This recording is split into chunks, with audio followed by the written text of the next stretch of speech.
తిరుమల శ్రీవారి ఆలయంలో ప్రణయ కలహ మహోత్సవం వేడుకగా జరిగింది.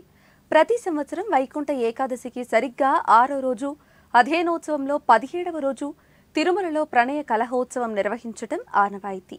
ఈ ఉత్సవంలో శ్రీ నమ్మాళ్వార్ రచించిన ఆళ్వార్ దివ్య ప్రబంధంలోని పాసురాలను నిందాస్తుతి శైలిలో అర్చకులు పారాయణం చేయటం ప్రత్యేకత. తిరుమల శ్రీవారి ఆలయంలో గురువారం ప్రణయ కలహ మహోత్సవం వేడుకగా జరిగింది. ప్రతి సంవత్సరం వైకుంఠ ఏకాదశికి సరిగ్గా 6వ రోజు అధ్యయనోత్సవంలో 17వ రోజు తిరుమలలో ప్రణయ కలహోత్సవం నిర్వహించటం ఆనవాయితీ.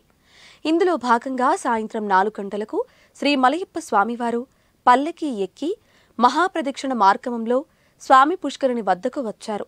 ఇంతలో అమ్మవార్లు చెరొక పల్లకీపై అప్రదక్షిణంగా స్వామివారికి ఎదురుగా వచ్చి నిల్చున్నారు. పురాణ పఠనం జరుగుతుండగా అమ్మవార్ల తరపున జియంగార్లు పూలచెండ్లతో స్వామివారిని 3 సార్లు తాడించారు.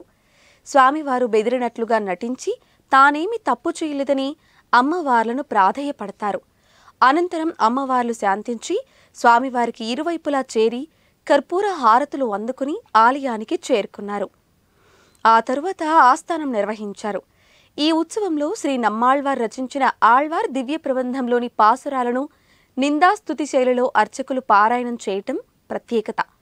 ఈ కార్యక్రమంలో తిరుమల శ్రీ శ్రీ శ్రీ పెదజీయర్ స్వామి, తిరుమల శ్రీ శ్రీ శ్రీ చిన్నజీయర్ స్వామి, ఆలయ డిప్యూటీ ఈవో, విజిఓ, పేష్కార్, పారపత్తేదార్, ఇతర అధికారులు పాల్గొన్నారు.